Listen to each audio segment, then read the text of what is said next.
entre os quais todos nós também antes andávamos nos desejos da nossa carne, fazendo a vontade da carne e dos pensamentos, e éramos por natureza filhos da ira, como os outros também. Efésios 2:3. Que Cristo nos resgatou de um poço de lamaçal, de um poço de imundícia, de um poço de pecado, isso não é novidade. Mas eu queria te perguntar, você sabe a real importância disso? Eu queria te convidar a refletir sobre a tamanha profundidade disso. Falar sobre o maior milagre que Deus poderia fazer por nós. Eu estou falando sobre a salvação, o ato de Deus nos dar o que não merecemos e não nos dar o que merecemos. Todos nós não somos dignos de entrar no céu. Não somos dignos de falar com Deus, muito menos de pronunciar o nome dele em nossas bocas sujas. Não somos dignos de vestir vestes brancas e colocar coroas.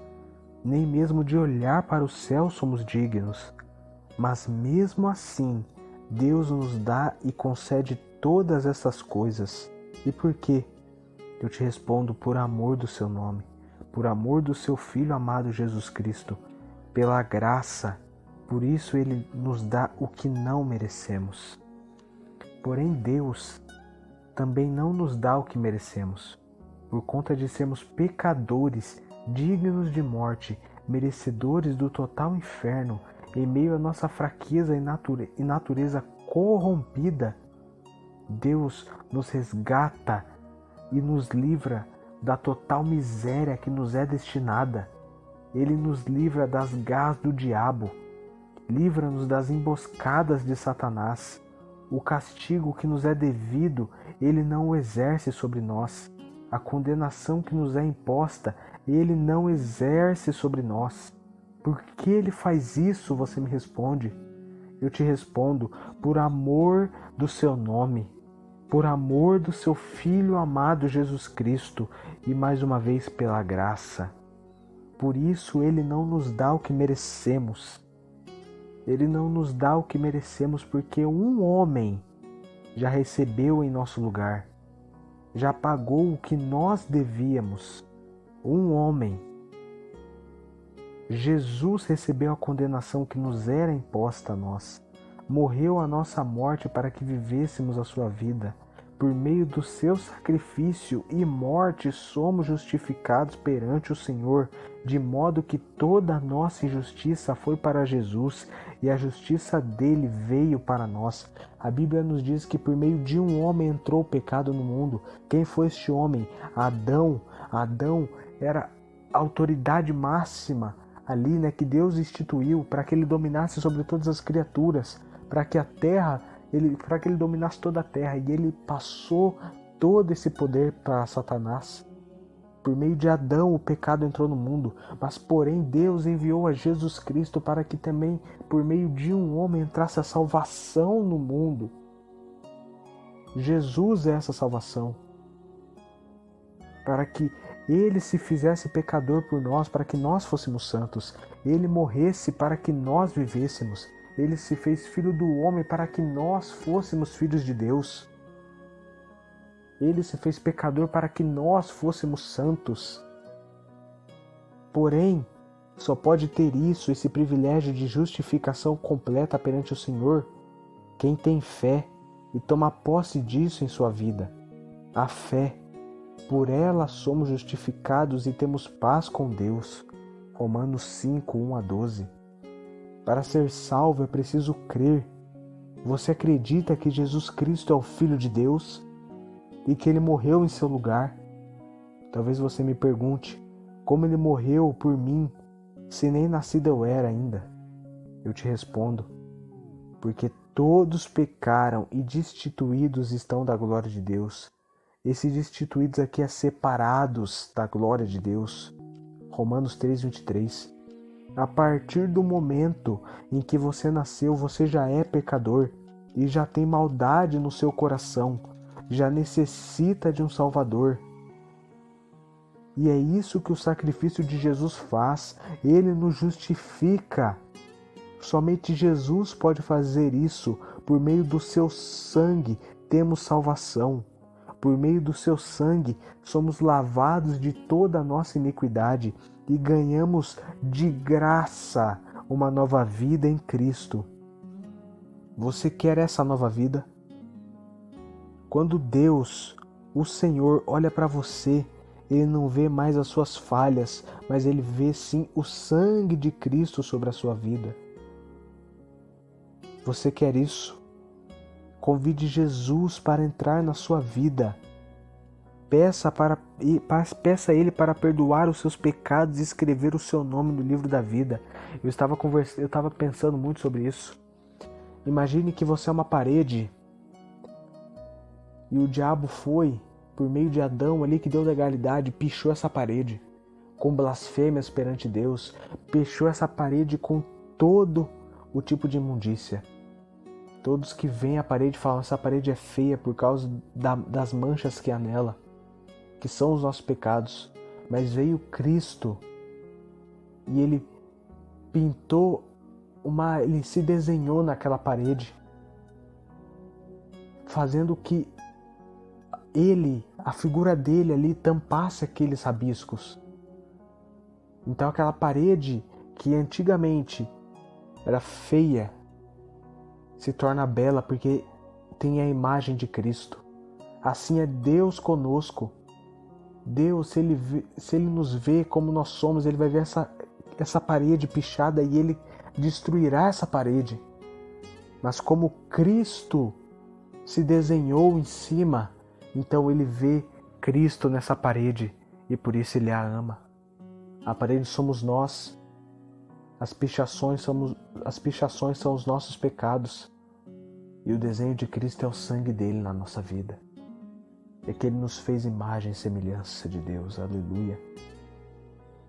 Se você creu em Jesus, você nasceu de novo. Agora você tem uma nova vida. Então, o que fazer com ela? O que fazer com essa nova vida? E eu te respondo mais uma vez. Viver de uma forma totalmente diferente da qual você vivia antes. Uma forma que agrada a Deus. Lutando sempre para não voltar a andar nas antigas práticas, satisfazendo os desejos, as vontades da carne, mas antes buscando santidade dia após dia. Não fazendo o que você quer, mas o que o Espírito Santo quer. Até porque já não é mais você que vive, mas Cristo que vive em você.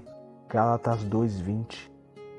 Porque Paulo disse aqui, entre os quais todos nós também antes andávamos nos desejos da nossa carne, fazendo a vontade da carne e dos pensamentos, e éramos por natureza filhos da ira, como os outros também. A nossa vontade é oposta a Deus. Nós não queremos fazer o que agrada a Deus, mas quando nós temos uma nova vida, quando nós aceitamos Cristo como nosso Salvador, quando nós nos arrependemos, nós temos uma nova vida e essa vida deve ser vivida para a glória de Deus. Por isso não podemos, portanto, andar como andávamos antigamente, como filhos da ira, fazendo a vontade do diabo. Oh não, meus irmãos. Mas devemos andar como filhos de Deus, buscando fazer a vontade dele por amor a ele, em gratidão de tudo que ele nos fez, em gratidão do sacrifício de Cristo naquela cruz. O corpo de Jesus foi moído, foi dilacerado, foi cortado para que o nosso não fosse. Ele morreu e ressuscitou para nos mostrar que agora, quando nós morremos, nós não vamos morrer a segunda morte, não vamos para o inferno, mas quando nós morremos, nós iremos de ressuscitar e seremos como Cristo, teremos um corpo igual a Ele. Ele ressuscitou para nos mostrar que agora Ele foi nos preparar lugar e virá nos buscar um dia. Você crê nisso?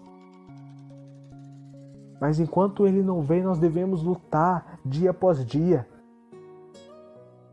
Isso é fácil? Você pode me perguntar e eu te respondo, não é uma luta. Matar a carne todo dia é difícil, mas vale a pena. Amar os outros que te fazem mal é difícil, mas vale a pena. Perdoar aqueles que te fizeram mal é difícil, mas vale a pena.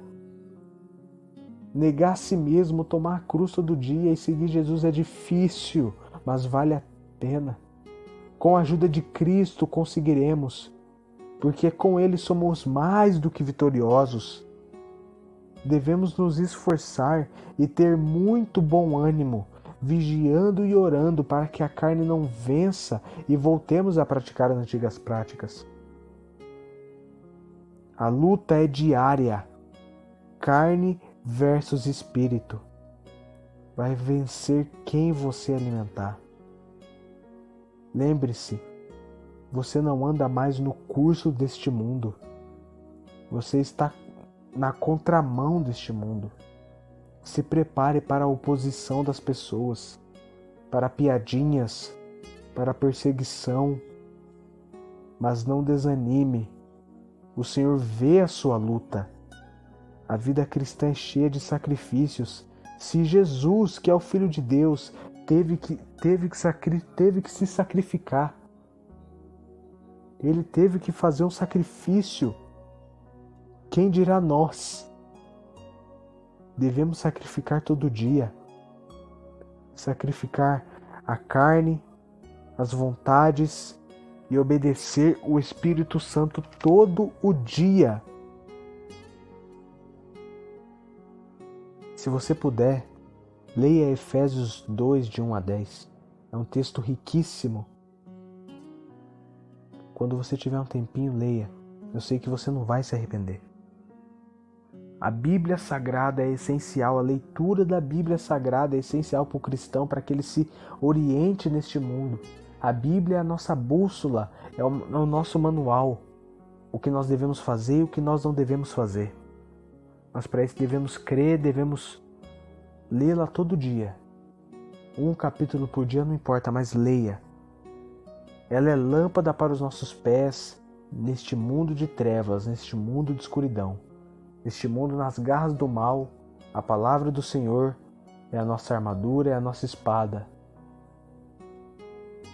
É a nossa arma contra os demônios, contra Satanás, contra todo o mal que é neste mundo. Nós venceremos pela palavra. E Deus te abençoe, meu irmão. Em nome de Jesus. Amém. Amém.